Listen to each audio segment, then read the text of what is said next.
all the folks that were in the storm surge area basically lost all their feed, had no water for the cattle. The biggest part of the ranchers liquidated their cattle. They sold, just sold out, just because they didn't have anywhere to go with them. Just been in the business for a long time. I spent a lifetime raising this set of cattle, and I just didn't want to liquidate them. To go out and try to buy cattle and bring them back to this country that I ranch in, because a lot of where I ranch is right on the coast and it's in marsh type country, it would take a cow several years to get climatized, to get used to the heat and humidity.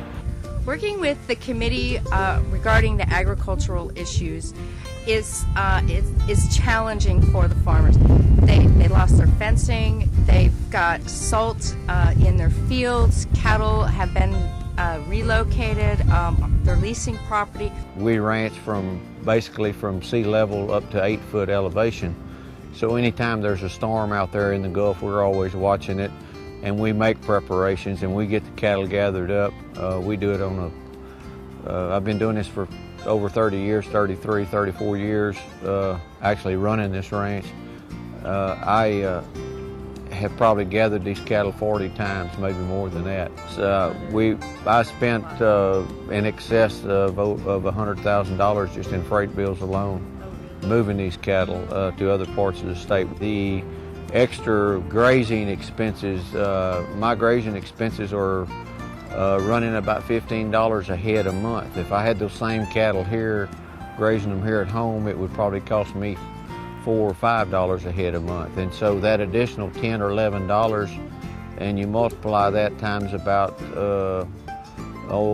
probably $2,800.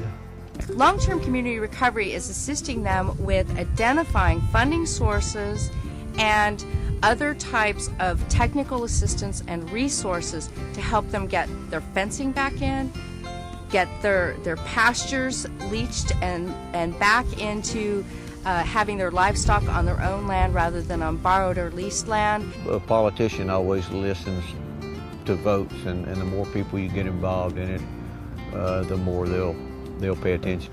I think within 3 years, most all of this country will be recovered. I mean, there'll probably be isolated areas that won't be fully recovered, but for the most part, and actually some of it will actually come back and be better than it was before the storm, because the turbulence from the storm surge and all that has a way of stirring up nutrients, especially in the marshes that are down there, and it'll actually benefit some of this country. It really will. Well, hopefully I'll still be in business. That remains to be seen. That remains to be seen.